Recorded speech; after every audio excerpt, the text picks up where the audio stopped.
அனைவருக்கும் வணக்கம். நம்ம அனடா கணிதம் சேனலில் டிஎன்பிசியில் கேட்ட இந்த போட்டித் தேர்வு சார்ந்த கணக்குகளை பற்றி பார்த்துட்ருக்கோம். முந்தைய ஆண்டுகளில் கேட்ட கணக்குகளில் பார்த்துட்ருக்கோம். அவ்வரிசையில் 2006ஆம் வருடம் குரூப் 1 எக்ஸாமில் கேட்ட ஒரு கேள்வி, ஒரு எண்ணின் 30% மதிப்பு 12.6 எனில் அந்த எண் யாதுன்னு கேட்குறாங்க. ரைட்டா? ஒரு எண், அந்த ஒரு எண்ணுங்கிறது எதுன்னு தெரியாத எண்ணை ஒய்ன்னு எடுத்துக்கிறேன்.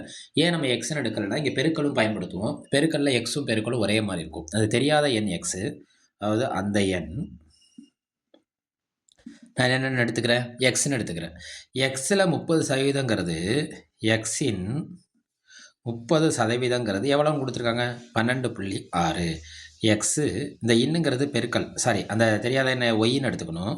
தெரியாத என்ன நம்ம எடுத்துக்கணும், ஒய்ன்னு எடுத்துக்கணும். ஏங்கிற காரணம் நான் என்ன சொன்னேன், பெருக்கல்ல எக்ஸும் பெருக்கலும் எப்படி இருக்கும், ஒரே மாதிரி இருக்கும். 30%ங்கிறது 30/100 ஈக்குவல் டு 12.6.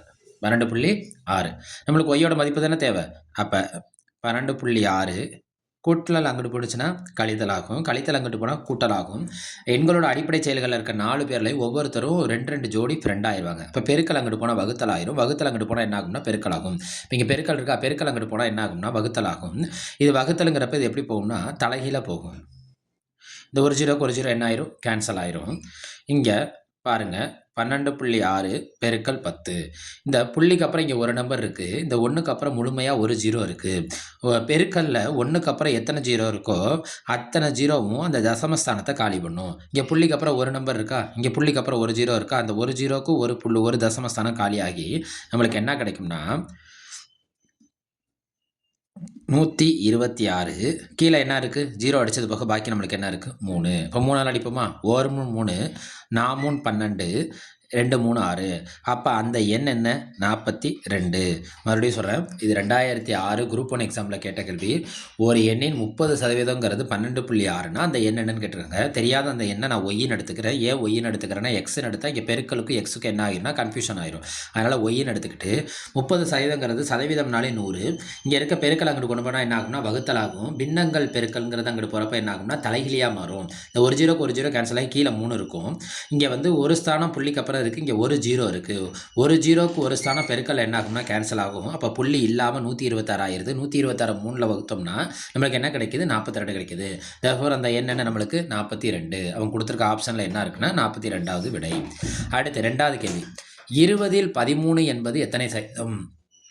நம்ம ஸ்கூல் டேஸில் படிச்சிருப்போம், நம்ம மார்க் எடுத்திருப்போம். ஸ்கூல்லலாம் நம்ம என்ன செஞ்சுருப்போம், மார்க் எடுத்திருப்போம். அப்போ எவ்வளோ மார்க் எடுப்போம், நான் 100க்கு 90, 100க்கு 50, 500க்கு 450, 500க்கு 460 எடுத்திருப்போம். அப்போ நம்மளோட பர்சன்டேஜ்னு கேட்பாங்க நம்மளோட பயோடேட்டாவில். அதே தான் அந்த கணக்கு. எதில் 20ல் 13 நல்லா தெரிஞ்சுக்கோங்க. அப்போ 20ங்கிறது பின்னத்தில் பகுதியில் மாறிடும், 13ங்கிறது பின்னத்தில் தொகுதியில் போயிடும்.